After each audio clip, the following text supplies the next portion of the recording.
I want to tell you at the very beginning that I'm passionate about what I do. I'm not so passionate about making others do what I do. So I will not try to persuade you to blog, although I'm interested in who is actually blogging among you. So would you raise your hands if you have a blog? Or I guess most of you are here probably because you are interested in uh, either starting a blog or finishing a blog or just what to do about this uh, avenue. And I want to share some pastoral considerations with you. That is my goal. I don't want to talk about how to maximize page views. There are good blog articles on this. So if you want to know how to maximize your blog page views, then you can read a lot on this subject on blogs. I think there are more foundational issues that I would like to address in this workshop. And first of all, I want to say a few words about my own blog, although I'm a little bit uncomfortable. It's part of my cultural package. We Hungarians are not very good at selling ourselves, and it's a strange experience. So, but I want to say a few words about my blog, and and then I will say some things about why I think blogging is a wonderful opportunity to share the gospel, and then I will say more words about the blogger, and then about the blog. If you have notes, you can follow the notes. I will follow the notes. And I will follow the same headings that you see in the blog. I hope that I would be able to show you some PowerPoint pictures, but there are some technical problems that so I cannot do that. But I believe in words.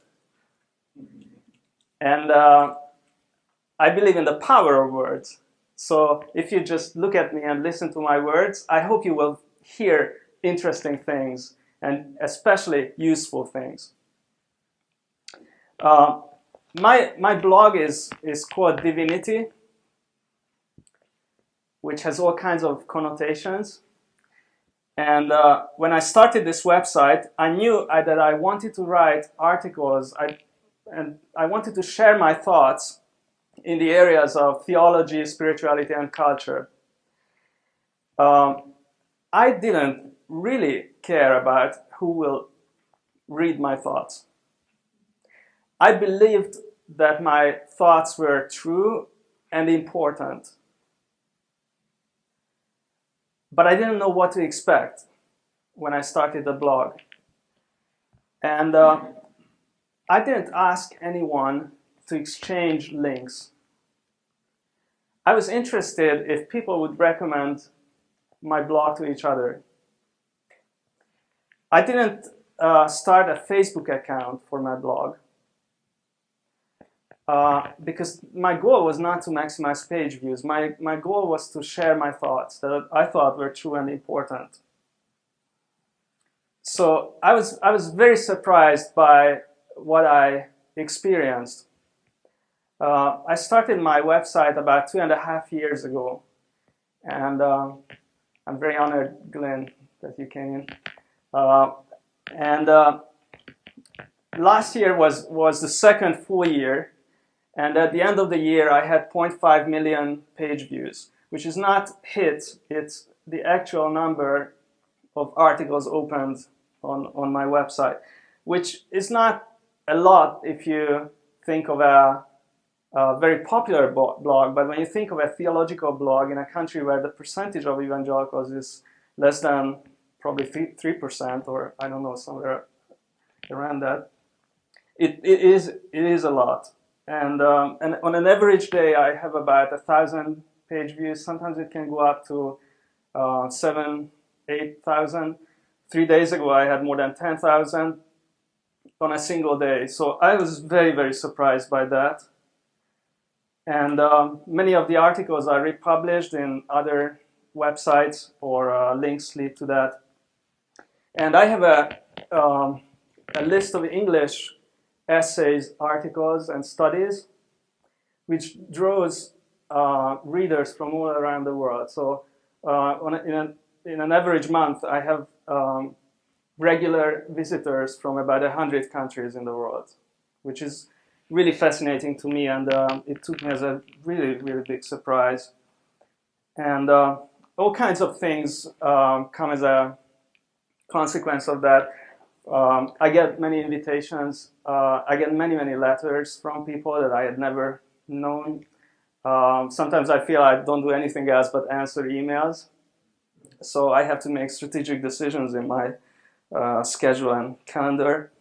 And I'm always very, very excited when I get feedback from non-believers. I'm just having a correspondence with an atheist guy, and I'm coming from the Philosophers Network, where I heard some great insights, which I will tell him when I write my next email.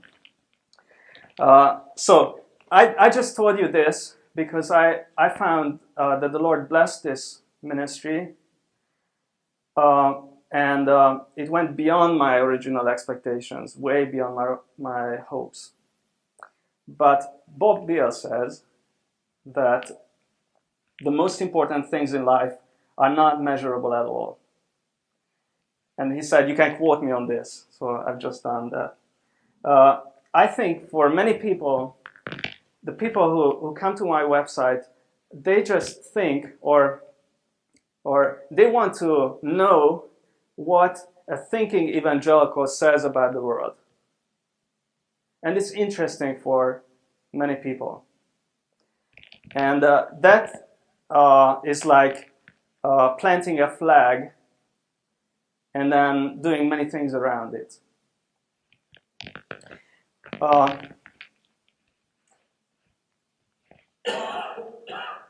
Blogging is a great opportunity for apologetics. It's a great opportunity to get the gospel message across to people. And it's partly because there has been a great change in reading habits. I won't tell you much about this. I think we all know that. We all know how people read nowadays. There has been a major shift in reading habits. Reading blogs, especially, has become one of the most important sources for people to get information on any subject. In the US, social networks and blogs account for 23% of all time spent online, twice as much as gaming. 81% of US online customers trust information and advice from blogs. And I got these statistics from blogs. And I trust them. Maybe I shouldn't. So the blog form has become a great new opportunity for apologetics. Let me read you Acts 17, 16, 22. This is what happened at Athens. While Paul was waiting for them at Athens, his spirit was provoked within him as he saw that the city was full of idols. So he reasoned in the synagogue with the Jews and the devout persons, and in the marketplace every day with those who happened to be there. Some of the Epicureans and Stoic philosophers also conversed with him. And some said, "What does this babbler wish to say?" Others said, "He seems to be a preacher of foreign divinities," because he was preaching Jesus and the resurrection. And they took him and brought him to the Areopagus, saying, "May we know what this new teaching is that you are presenting? For you bring some strange things to our ears. We wish to know, therefore, what these things mean." Now, all the Athenians and the foreigners who lived there, and now listen, would spend their time in nothing except telling or hearing something new. Is there anything new? The internet is the new marketplace and the new synagogue. We have a wonderful freedom to reason online. And the blog format is one of the best ways to do that. People can decide whether they want to join a conversation and when is the time when they want to leave the conversation. It's free. People don't have to commit themselves, and yet they participate. And it is very likely that when people search for answers, they will go and search and find answers on blogs. The question is, are we supplying those answers? If they are out there, there's a likelihood that they will find it when they are searching for it. We don't have to knock on people's doors. They are looking for the information and they can find it. There are excellent apologetical websites. You know about them. There are some excellent Roman Catholic ones, which often, unfortunately, argue for things that we don't want to support. And there are very good Protestant evangelical websites as well. Theology Network, started by UCCF. Mike Reeves, I think he's the editor, or it's his project. Evangelical Textual Criticism, very specific focus, and yet it's a wonderful website. Canon Fodder, Michael Kruger, he's the president of Reformed Theological Seminary in Florida. He has written several books on the canon of the New Testament, and he has a wonderful blog. The Ehrman Project specifically aims at tackling the arguments of Bart Ehrman against Christianity, and many, many more. It's used, and it can be used much better. What are the advantages of blogging? Heading B. First, you have an immediate access to the public. There are no roadblocks to express your thoughts. If you have published a book, you know what it means to go through the publishing process, working with editors, thinking about cost efficiency, and so many other things. When you have a blog, you don't have to argue with editors. No one will change the title of your writing. No one will take things out of it or add to it. It's just not so frustrating as sometimes publishing a book is. Secondly, and that actually was one of the main reasons I started this blog, because I have experienced some frustrations with publishing. Secondly, what are the advantages of blogging? Secondly, you have a platform to address the issues that are important for you. If you have a blog and you write average articles on many subjects, and then comes one that is very important to you, you already have the platform to address that issue. So, for example, when in the last 2 years the Hungarian government stripped Hungarian evangelical churches of their church status, I already had a blog, and I could write an open letter to the minister who was in charge, addressing this issue, which was then read by tens of thousands and published and reported on by national newspapers. I wouldn't have been able to do that if I had not already had a blog. Thirdly, the advantage of blogging is that you have a way to engage in meaningful dialogue. Like in the synagogues or in the Athenian marketplace, the blog format is perfect for dialogue. Though I would say a few words about moderation, which is, I think, crucial to protect this dialogue.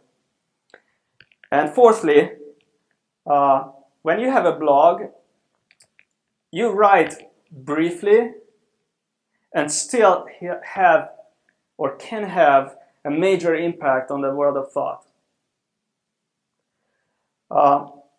Some of my brief articles had a much bigger impact than the book I wrote. My book was probably read about 1,000 people, maybe more, I don't know.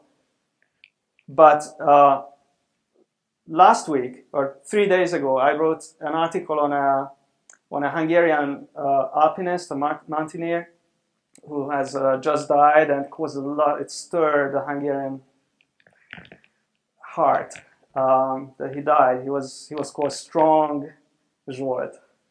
So even his name was strong, and he was a hero, and he died. And I wrote a short article on that, and in one day, 10,000 people read it on my blog. So, and I know that the thought that was expressed in that article had a bigger impact than my book that I worked on for years. So that's an advantage of blogging. And I still hope that books will not disappear and deep thinking will not disappear. Let me say some important pastoral considerations about blogging and the blog in that order. Because I think the blog is always the blog of a blogger. And it matters who writes the blog. Heading A, personal calling. I don't know if you have a calling to write a blog or not. I don't know if you have to write a blog or not. I don't know if you should write a blog or not. I'm passionate about what I do. I'm not passionate about making it a model for others. But I guess most of you are probably here because you are interested in starting a blog, or you want to decide whether to continue. So here are a few questions.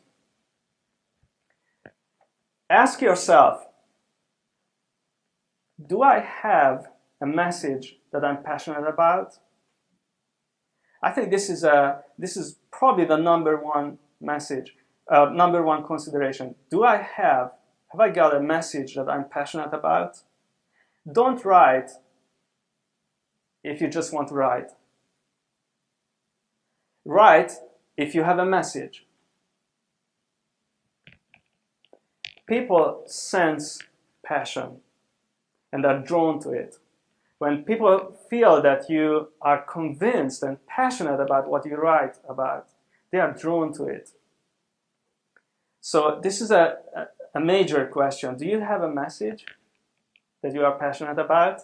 If not, you won't have a good blog. Second question, ask yourself, what is my motivation? Why do I want to start a blog? Seeking attention is not a good motivation.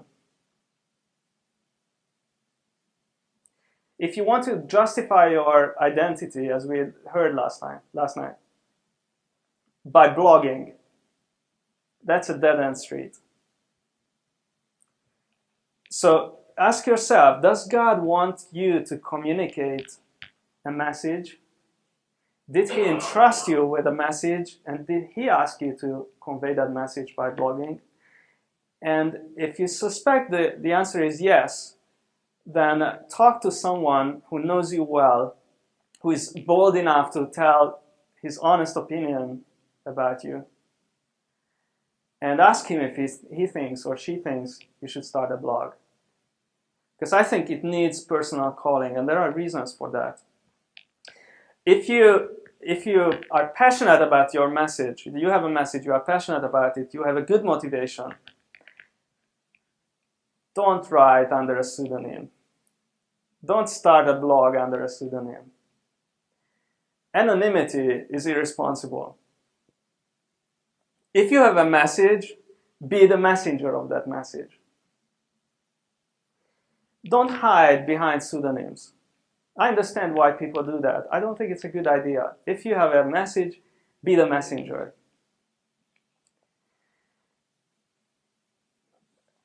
Second heading B under the blogger heading, subheading B. Loving a love for the readers is crucial if you want to be a good blogger. I know people who write because they want to provoke people. And I understand that there are certain situations when it's a good idea to provoke people, to stir them up. I don't think we should avoid taboo questions. But when someone writes so that he would be able to provoke people, I don't think that's a good motivation. Love is a good motivation. There are people who always rock the boat. I don't think blogging for the gospel should be like that. We should ask questions, but our aim should always be building people up. Jesus warned us, if anyone causes one of these little ones, those who believe in me, to stumble, it would be better for them to have a large millstone hung around their neck and to be drowned in the depth of the sea. God loves his people. We should love them too. And only if we love them should we start writing a blog for them. Be constructive. I like Kierkegaard's writings when he wrote under his own name. He often called those writings upbuilding discourses. Let our blog entries be upbuilding discourses. They can be very deep. They can ask deep questions. But the goal should always be loving others and building them up, not to destroy their faith. C, fear of God. I'm still talking about the blogger. What should a good blogger be like? Proverbs says, the beginning of wisdom is the fear of the Lord. To write a blog with a gospel focus needs a lot of wisdom. So we have to start with the fear of the Lord. We must have the fear of the Lord in our hearts. 1 Peter 4:10 says, this is amazing. If anyone speaks, Peter says, they should do so as one who speaks the very words of God. The one who speaks should speak as one who speaks the very words of God. God respects his words and he's faithful to his words. We should also choose our words very carefully. Blogging must not be self-serving. We should speak as if we were speaking the very words of God, which I think we all feel is a fearful thing. James 3:1 says, very well-known verse, not many of you should become teachers, my fellow believers, because you know that we who teach will be judged more strictly. A blogger is a teacher, whether he likes that or not. A blogger is a teacher. Some people emphasize that blogging is an irresponsible genre. And there is some truth in it. Yes, writing a blog entry is not as serious, it's not as weighty as writing a book or a long article or essay on something. But I don't think we should be irresponsible ever. I think we should never be totally careless with our words. We can experiment, but we should never be totally careless with our words. Ecclesiastes 5:1 says, do not be quick with your mouth, do not be hasty in your heart to utter anything before God. God is in heaven and you are on earth, so let your words be few. The fear of God should be a significant factor in how we write a blog. And fourthly, the D heading, sense of responsibility. We must have a sense of responsibility for what we say. We should commit ourselves to our words. And we can always revise or correct what we have said before. But then we have to acknowledge that. We must have a sense of responsibility for our words. We must have a sense of responsibility for our readers. Our words will impact people. And we are responsible, at least partially responsible for that impact. We cannot avoid misunderstandings. People will always misunderstand us.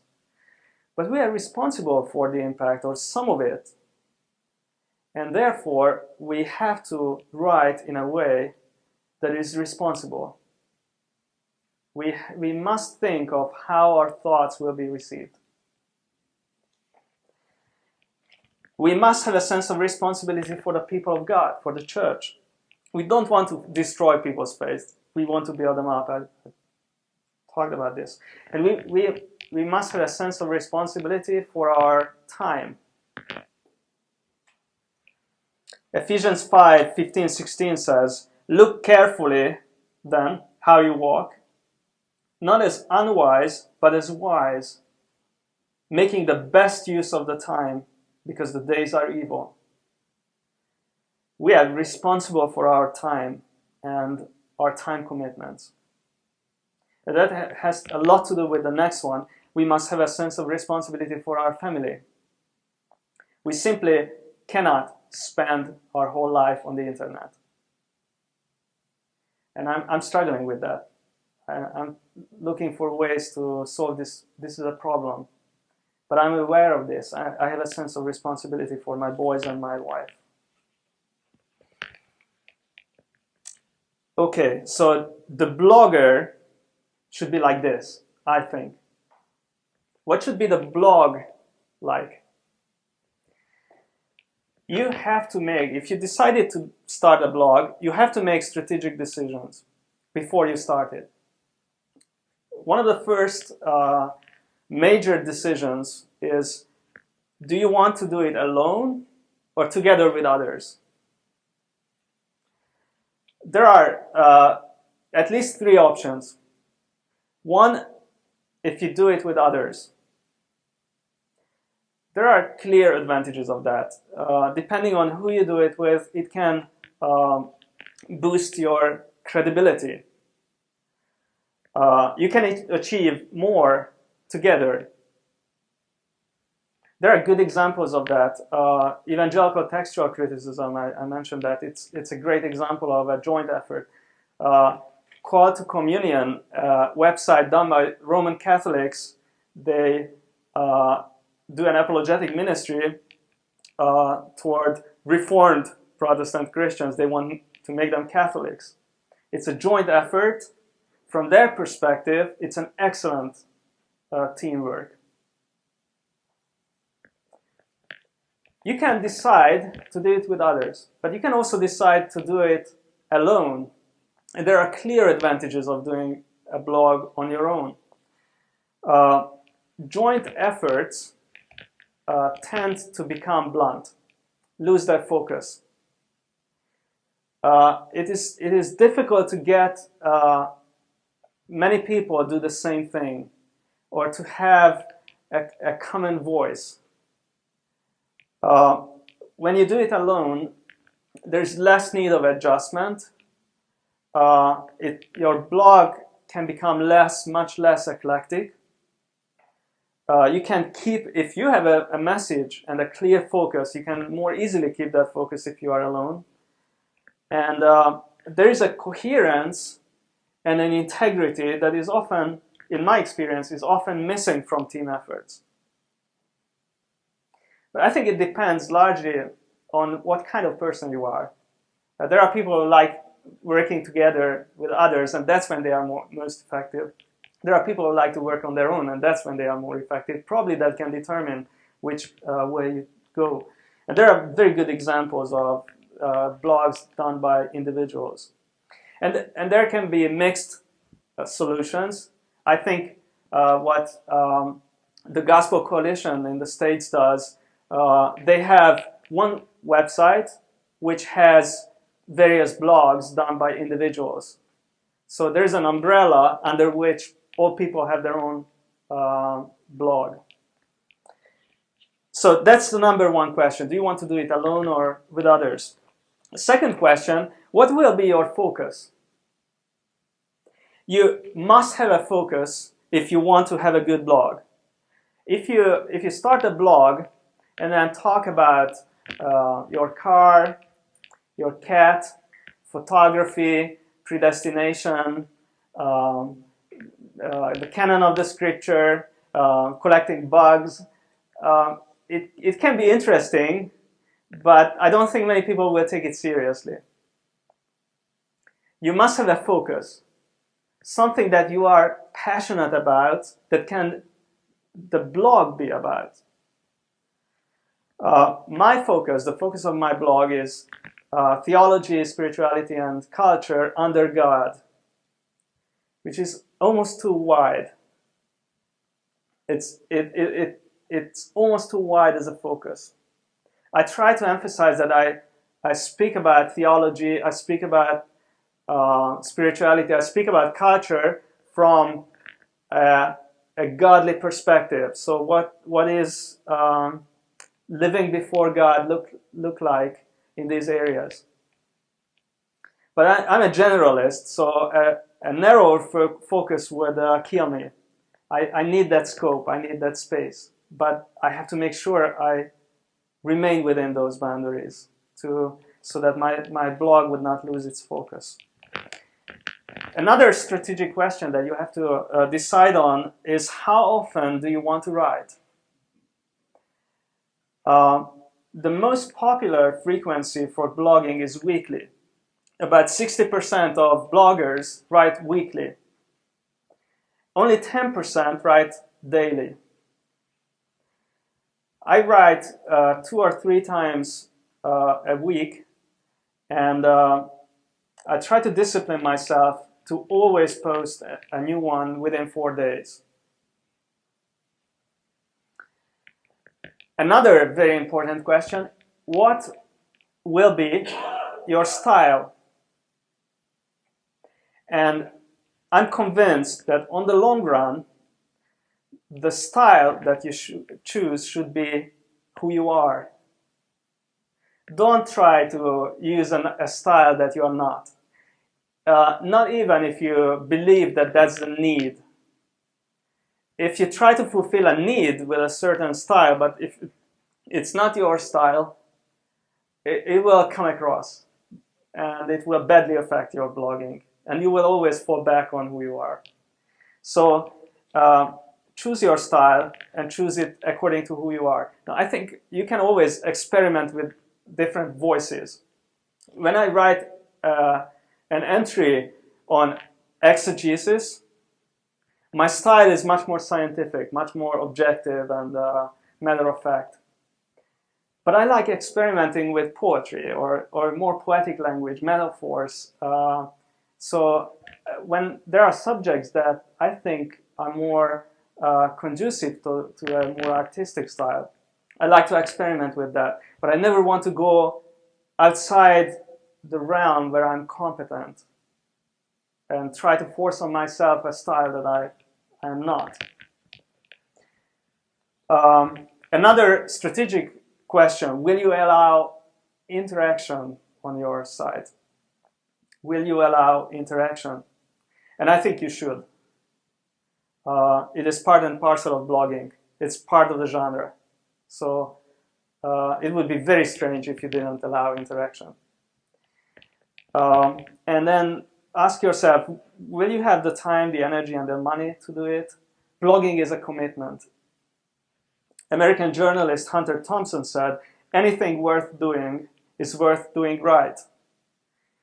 Jesus talked about counting the price before building a tower.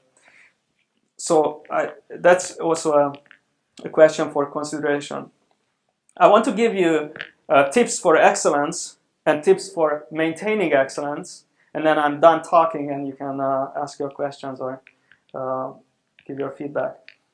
Tips for excellence.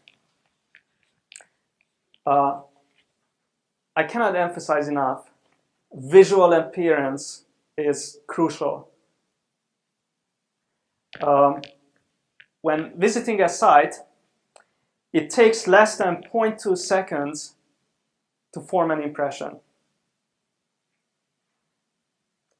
And those impressions are very powerful impressions when you want to decide whether you are interested in that blog or not. So if you don't know how to design a good blog, ask someone who does. It's worth it. You can find pre-fabricated blog sites. If you can, try to design one for yourself and make it well. Invest into visual appearance. It does affect how people view your blog. People are 44% more likely to engage with social media content that contains pictures. That's another consideration to ponder. And another related issue is the visual appearance of your blog must match the style that you have chosen. So if your style is clear thinking, if you want people to know that when they come to your blog, they will find clear thinking, then the visual appearance of your site must indicate that. It must be clear.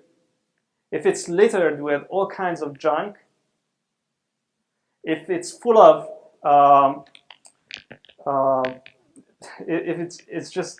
it looks messy, people will not believe that you are a clear thinker. And talk to an expert about this. Talk to one who knows typology, who knows design, who knows something of art. If you don't know how to do that, ask an expert because it's important.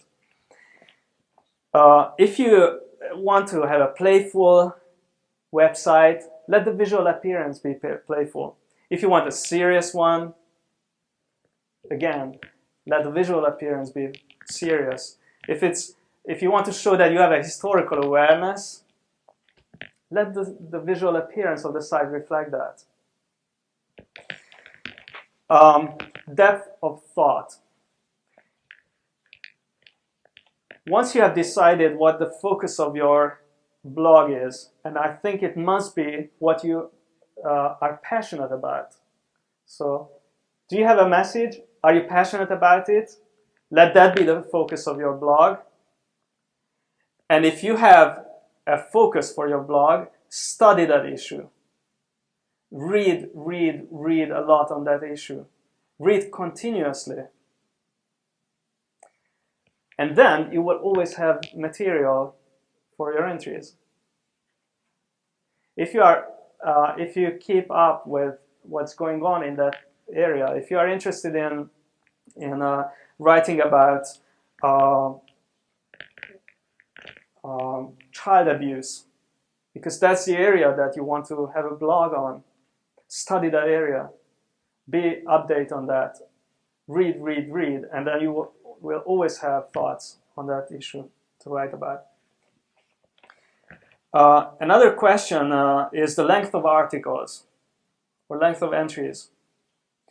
Some people say that it should be somewhere between 300 and 800 words. 300 and 800 words. So about from half a page to 2 pages, basically, or less than 2 pages. I don't think that is a rule. I think it is much more important that we would have a message and we would convey that message. If it takes 3 pages for me to explain what I want to explain, and I'm concise, I'm not wasting too many words, so they know that it's full of thought. There's a clear argumentation. And I need those 3 pages, let it be a 3-page long entry. It's always a good idea, or almost always a good idea, to chop it into 2 or 3 parts. So you can do that. Then you already have 2 or 3 entries for a week, and people will come back to read the second and third part. But sometimes you cannot chop up the article or you don't want to do that. It's okay. Very important, I think, to have a controlled interaction. Moderation is unavoidable on a good blog. There are blogs that are not moderated. If you don't moderate, you will end up with hundreds of useless junk. And it kills dialogue. You can do it in different ways. And I'm sorry to say this, but there are always people who are argumentative and irrational, or even have a mental problem. They come to your blog, literate with hundreds of useless comments. And the more serious people just don't go there. They don't want to argue. So don't let your blog be destroyed by these kinds of comments. Once a friend of mine told me that don't worry about the comments. Whatever is under or below your article is from the devil. His intention was good. He wanted to encourage to not be too much occupied by those comments. But I think there can be very good dialogues, very good discussions under blogs. But you have to guard those dialogues. There needs to be moderation. I know a website where I think I've probably not seen better dialogues than there. Lots and lots and lots of meaningful comments. Very good discussion. They moderate every single comment. So when a comment comes in, they make a decision on every individual comment, whether they will let it through or not. It takes a lot of time and energy. You might not want to do that. What I do is, if someone wants to make a comment on my website, I have to make a decision first. So whether I allow the person to comment on my website. And I very rarely, occasionally, ask someone to not comment or delete a comment from my website. But I have to do that. I've just asked a few people in the last few days to reform their comments because it was offensive to people. I think good dialogue is worthy of the effort of guarding it. Tips for maintaining excellence. And I'm almost done. To have a good blog, you have to persevere. It's a Christian virtue. I believe in hard work. Because the Bible teaches that, and my experience teaches that. If you don't work hard, you will not reap fruit. You have to persevere if you want to have a good blog. It takes discipline, sometimes great discipline, to write that article, even if you don't have the desire to write that article. You have to be committed to your blog if you want your readers to be committed to your blog. If they feel that you are not committed to your blog, you are either not present in your blog or you are totally random when you appear on the blog, they will not be committed either. If you want committed readers, you have to be committed as well. To have a good blog, you also have to be consistent. So, as I said, you have to make a decision, how often do you want to write? And once you have decided that, keep that pace. I'm not saying you cannot break that rhythm ever, but generally, keep that pace. So if you publish once a week, it doesn't really matter if it's Monday or Tuesday or Wednesday, but your readers will expect a new article to appear if you have set a pace. Keep that pace. You can sometimes break it so you would be less predictable, but don't be totally unpredictable, because then you will lose your readers. and your blog will not be excellent. Thirdly, to have a good blog, to maintain excellence, you have to be patient.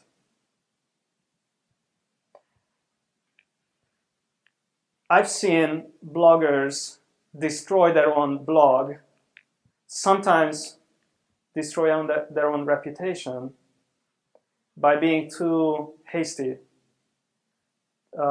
too impatient, and writing something that they regretted afterwards.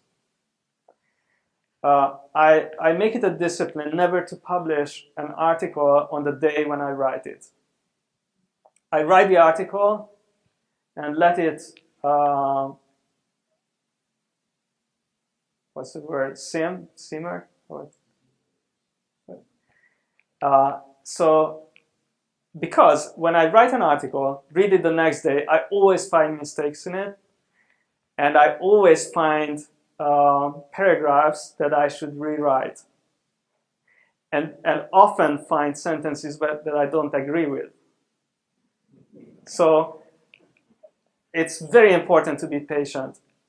A good way of doing a good blog is to write articles ahead of time. So when you have a thought, write it down and have 2 or 3 articles already prepared. And don't publish it until you are satisfied with them. And it takes maturation. Those articles must be matured. And patience is also needed in interacting with your readers. Because there are people who write with a bad attitude. And they're slow to understand. You explain something many times, and they are just fussy about little things. You can get very impatient. Don't allow that to happen. Be patient.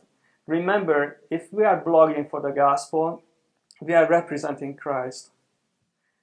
Our words reflect our faith. We talk about a wonderful faith. Let our words, our attitude reflect that. We have to be very patient with the people who interact with us. And I would add humility. I think when we write, we expect interaction, not just because we want appreciation, but also because we want to learn. And that's another advantage of blogging, that you learn from the people that interact with you. And if we don't have the desire to learn from our readers, blogging might not be a good genre for us. 2 more. Stay focused. You might be very interested in many things. There are things that grab your attention that is outside the area of focus that you committed yourself to. Don't let yourself be distracted. If you are interested in something, that doesn't mean you have to write something on it. You can be interested in collecting bugs. You can be passionate about collecting bugs, but if you decided to start a blog that is about apologetics, don't get distracted by bugs on your blog, unless your study of bugs has an apologetic edge to it in some ways. And lastly, I'm convinced that prayer is crucial, and I'm not saying this because I want to add prayer as a Christian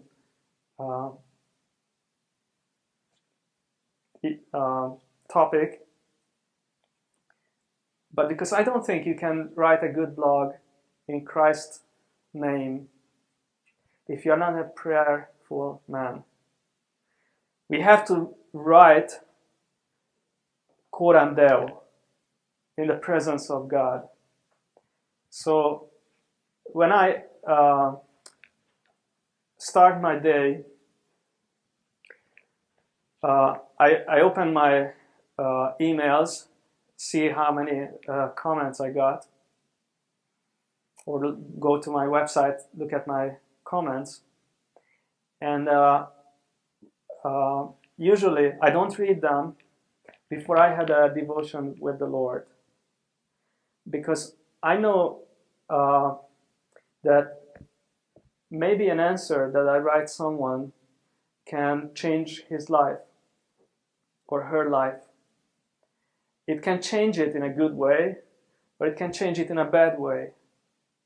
When I give an answer, I must be aware of the presence of the Lord and give the answer from that perspective. When I sit down to write a new article, I pray and ask the Lord to help me. I know it's not that God would give me the thoughts like a muse gave inspiration to the old Greek poets. But the Lord is guiding us, and He wants to influence our minds through our most inner beings that has been changed by His Word and by His Spirit.